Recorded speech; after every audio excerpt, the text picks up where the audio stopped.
Assalamualaikum warahmatullahi wabarakatuh. Selamat pagi, salam sejahtera. Yang saya hormati, para orang tua dan calon orang tua yang saya banggakan, puji syukur marilah kita panjatkan kehadirat Allah Subhanahu wa Ta'ala, karena atas rahmat dan karunia-Nya kita dapat berkumpul dalam keadaan sehat walafiat. Hadirin sekalian, kita akan saling berbagi tentang pengetahuan atau pengalaman kita tentang didikan keras Gen milenial sama Gen Z.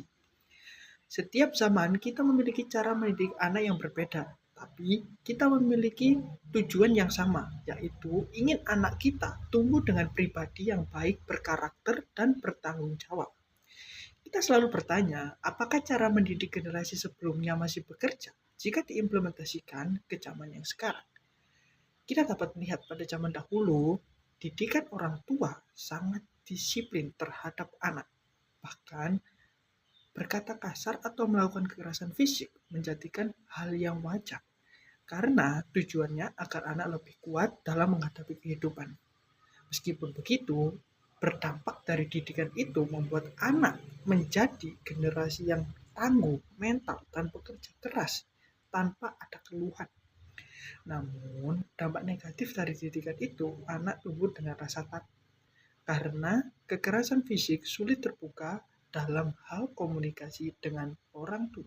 Sementara itu, anak zaman yang sekarang tumbuh di kemajuan teknologi dan arus informasi yang sangat cepat, yang menjadikan mereka lebih kritis dan terbuka dalam hal sosial.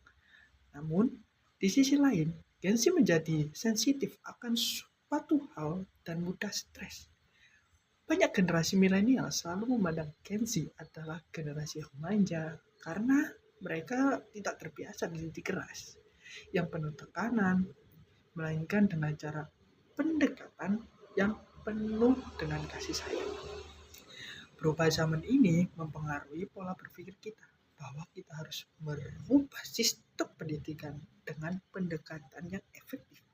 Tapi bukan berarti nilai-nilai didikan masa lalu harus dibuang. Justru kita mengkombinasikan antara ketegasan masa lalu dan empati diri masa kini. Seperti contoh, memberikan dan mencontohkan kedisiplinan dan tanggung jawab dengan empati tanpa harus menuruti, mengajarkan nilai moral tanpa harus memaksa, mendorong cara berpikir yang kreatif, mandiri, tanpa menghilangkan rasa hormat terhadap orang tua dan guru. Kita juga harus memahami bahwa anak adalah sesuatu hal yang unik. Kita harus menjaga cara berkomunikasi terbuka terhadap anak tanpa adanya intimidasi, menghargai perasaannya, dan mengontrol kebijakan menggunakan teknologi adalah merupakan kunci dalam pendidikan anak masa kini, agar anak memiliki karakter kuat dan berakhlak baik. Hadirin sekalian, mari kita jadikan perbedaan ini sebagai jurang, melainkan sebagai jembatan pembelajaran. Ambil dari masa lalu dengan menatap masa depan yang lebih bijak. Didikan mungkin melahirkan anak yang tangguh dan patuh, tetapi didikan bijak juga dapat melahirkan anak yang berani terbuka secara komunikasi dan dapat membentuk karakter dengan kasih sayang.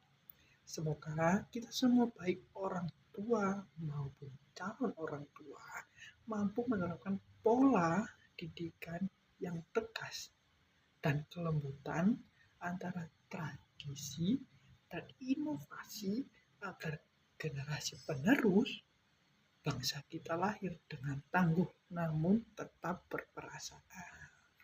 Terima kasih atas perhatian Bapak atau Ibu sekalian. Wassalamualaikum warahmatullahi wabarakatuh.